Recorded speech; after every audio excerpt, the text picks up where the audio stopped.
Hello mga boss, mga bossing. So, tignan natin yung mga isa sa mga epic moments ng ah, pag-release ng PlayStation 2 around 2000, no? So, 25 years from now, no? So, napakabilis ng panahon and hindi natin namalayan na 2025 na. So, ang dami ng console version na lumabas. And of course, dun sa PlayStation era. So from PS1, PS2 at up until now 2005. So nakakamiss yung mga ganitong panahon na lahat ng tao nag-uusap-usap, walang cellphone, lahat nakikipag-interact sa isa't isa, no? So kahit hindi ganoon kaganda yung graphics ng mga nilabas na games noon, so wala tayong pakialam doon, no? Basta nag-enjoy tayo doon sa mga nilalaro natin. And napaka-simple lang buhay noon. So, tara tignan natin 'to. What people will do for a little entertainment system. I'm here for the PlayStation 2. Kitang-kita mo yung gaano siya ka-excitement or gaano siya ka-excited, no? Dito sa moment na 'to, no? So, The best thing. napansin ko din dito yung t-shirt niya. Usong-uso 'to noon, yung Tasmanian Devil na shirt. Entertainment system to hit the world. Yeah. Oh, this is my nephew. My son's on his way. Yeah, actually. And kung mapapansin ninyo, siyempre ang internet era nito hindi pa gano'n ka-boom. So, papaano mo titignan yung mga latest games, no? Paano makaka-search or review kung ano yung games na lalabas? So, via magazines lang, no? So, wala nang iba. So, ganun lang. So, natatouch mo, nahahawakan mo para siyang libro.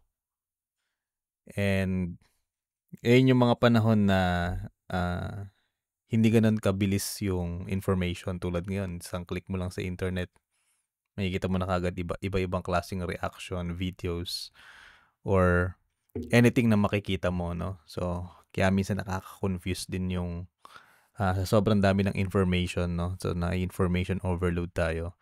So, hindi na natin na-enjoy minsan or wala nang excitement sa pagbili ng mga games. So, tingnan natin. One of those things you've been waiting for forever. When it comes. One things. I agree. Yan, kita nyo? Tignan nyo sila, no? So, ganyan. Hindi cellphone ang hawak, magazine, so nagbabasa.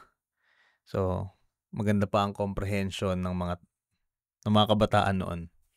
So, late 90s or 2000. Walang TikTok, walang Reels. Yan.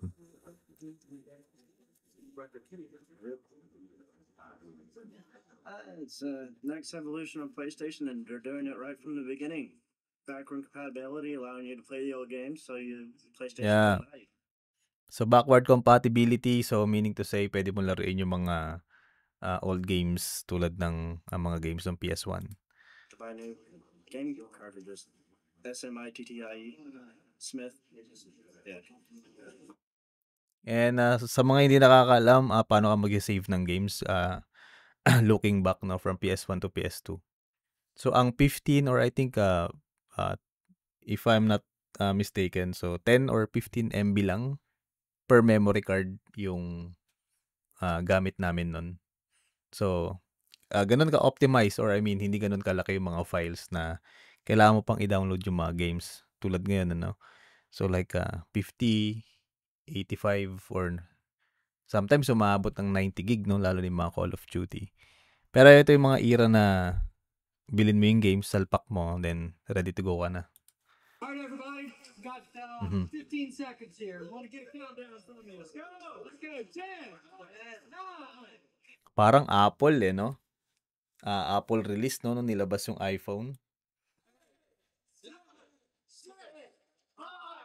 4, 3, 2, 1. Time.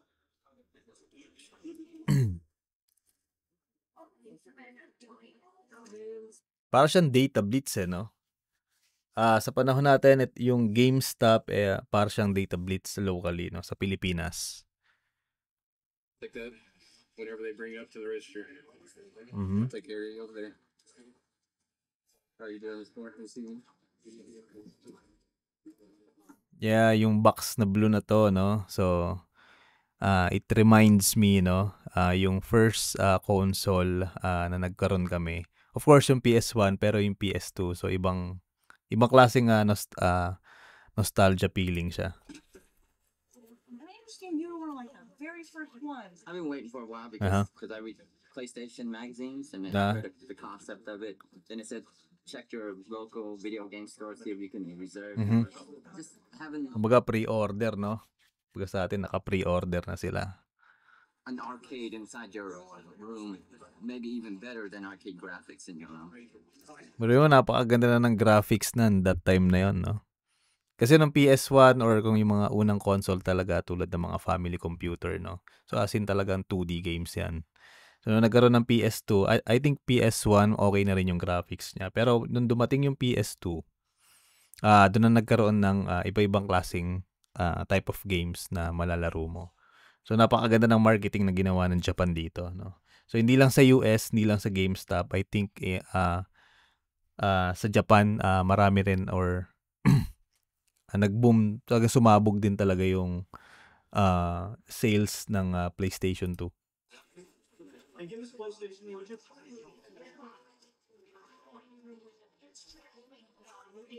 Daming games. So, yan, isang click mo lang, isang open mo lang ng Steam, bayad ka lang, then that's it. So, wala kahirap-hirap.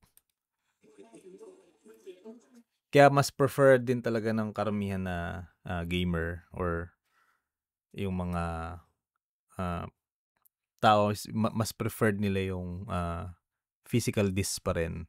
Although may mga digital na, pero iba pa rin yung feeling na meron kang hard copy. Para siyang collections, no?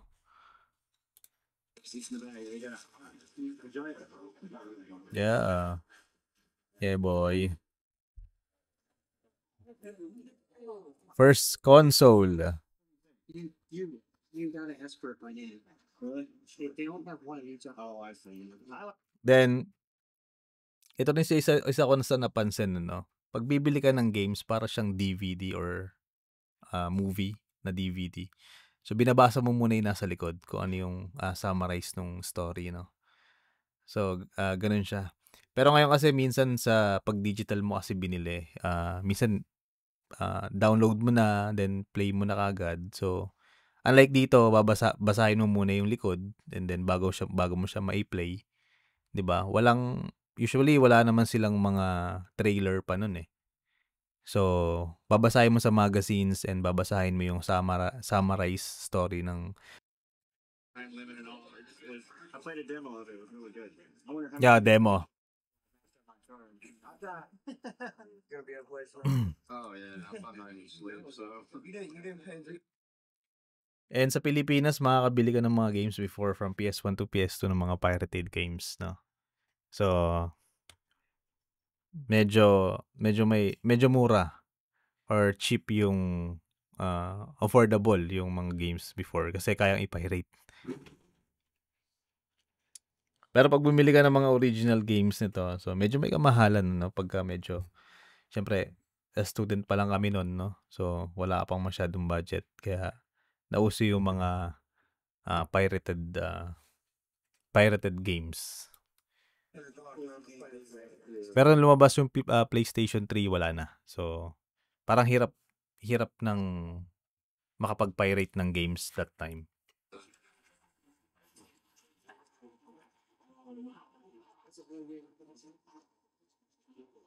EA Sports. what am I here? Get the PlayStation. Get the PlayStation. Get this. Wonderful piece of machinery. He's my friend. We're both waiting. Mhm. Hey, how you doing? Why not wait till tomorrow? You know, it's like camping after like concert tickets or anything else like that. You know, I mean, why not? You don't get to hang out. You know, she's Diba? Strangers or iba strangers na nag-uusap-usap no? some people that I know. You know, that sort of thing. You know.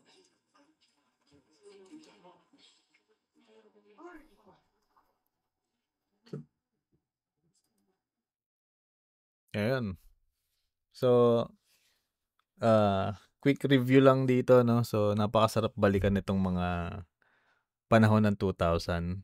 So, again, unlike today, so, ang hirap ng makipag-communicate minsan sa mga, lalo na strangers pag hindi mo kilala sa labas. So, ibang-iba na yung panahon natin today, this 2025. So, ang sarap balikan. May mga na-record pa ng mga ganitong footage, no? So, alam ko marami makaka-relate din ng mga batang 90s. Nung mga panahong era natin, napaka-simple lang, no? Wala kang masyadong problema. Pasok, laro, ganun lang, nood anime. And that's it. Ngayon, it's very hard, no? Lalo na pag meron ka ng mga responsibility. So, yun lang. See you guys on next video. So, thank you so much. So, always just check out our YouTube channel para sa mga next videos. Okay?